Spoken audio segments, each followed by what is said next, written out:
Every week, another member of our congregation and I teach a class at a social service agency in Independence, Missouri. The class is called How to Live on a Small Income. The class participants are usually people living on a disability check of $735 per month, men who just got out of prison, homeless persons that are sofa surfing, single-parent mothers, and elderly widows who are now living on one Social Security check instead of two. They are all struggling financially. At the beginning of the class, I asked them to state their financial goal. Usually they reply that they want to get out of debt or just have enough money to pay their monthly bills. These are typical stories of many families, regardless of their incomes. I asked them to fill out a budget sheet. After Mary filled out her budget sheet, she announced to the class there was something missing. I asked her what it was. She said tithing was not on the sheet. Indeed, I had not put tithing on the budget sheet, thinking class participants did not have the ability to pay tithes to their church. However, I have learned over the years that people in poverty are some of the most generous people. They pay tithing. They let homeless people stay with them. They share their food. They share their cars. They know what it's like to not have the basics of life, and so they share generously. When I hear their stories, I sometimes wonder, how can they be so generous? And if it's wise to use their meager resources in that way. But then I wonder, if those of us with more resources were equally as generous, how that would contribute to the peaceable kingdom, Zion, where there will be no poor among us.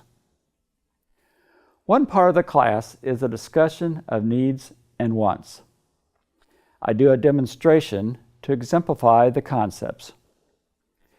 After the demonstration, I see many heads nodding.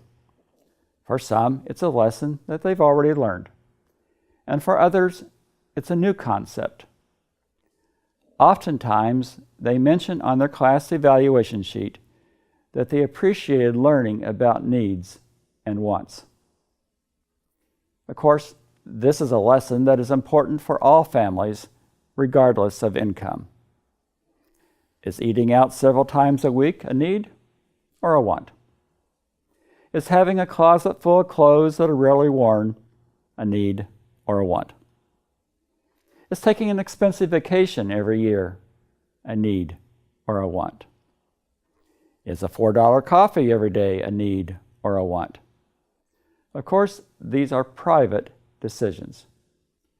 We all have to decide what it means for us to spend our money responsibly. I have realized the more I spend on my wants, the less I have to share generously. I give the class participants a resource handout with nearly 150 community assistance programs and ways to spend wisely. I tell the class, if they're able to save any money from what they learn in the class, that they should put what they save in a separate savings account. You see, sooner or later, they'll be faced with a financial emergency, and they will need that money. Otherwise, they may be tempted to get a payday loan at 455% interest.